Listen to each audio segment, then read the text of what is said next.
Welcome to my YouTube channel, Sirny in Japan yours truly.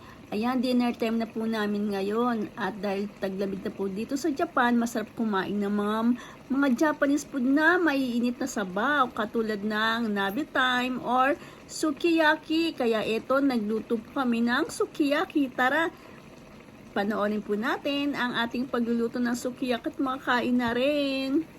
Ayan, ito na nga po ang sukiyaki natin. Ayan, sa bahay lang po para makatipid. At huwag na pumunta sa labas, sa bahay lang pwede na.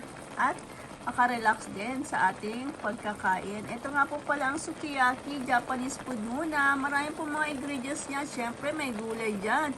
Dami na po ang mga Japanese, may kumain sa mga gulay. Kailangan po natin sa ating katawan yan. Ayan, meron po dyan tofu. May tofu at ito po ang Chinese cabbage or haksay sa Japanese at may mushroom na maliliit ang paborito natin. At syempre, pag may sukiyaki, may beef po. Ayan, pwede naman pong pork. Ayan, pero mas masarap po pag beef ang ginagay natin. At ayan, kumukulo pa para masarap ang pagkain natin. Kailangan mainit pa. At lagyan rin po ng asukal yan. Ito pong ating sugar. At ito po ang ang soy sauce. At ito po ang Chinese cabbage natin. Ayan. At ito naman po ang pagkain natin. Yan.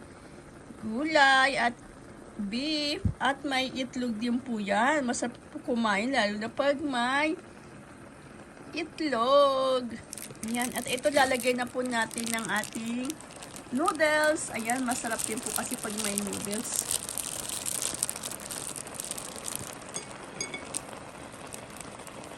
Yan ang ating noodles.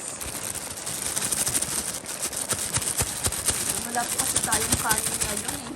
Kaya noodles na lang or men or ramen. Masarap po yan. Yan po ang ating. At ito po ang mushroom. Nilagay po ulit natin ang mushroom.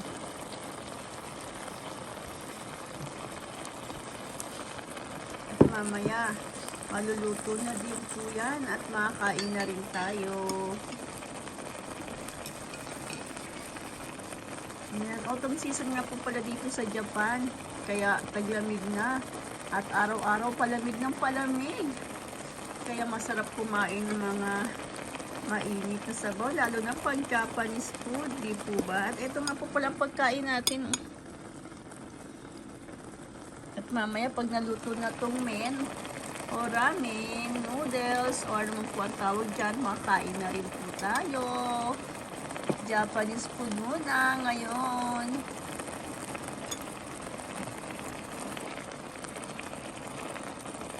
Mas matipid po pag sa bahay lang mag sukiyaki. Sa labas magastos ito, tipid-tipid muna. At least nakarelax pa. Ayan.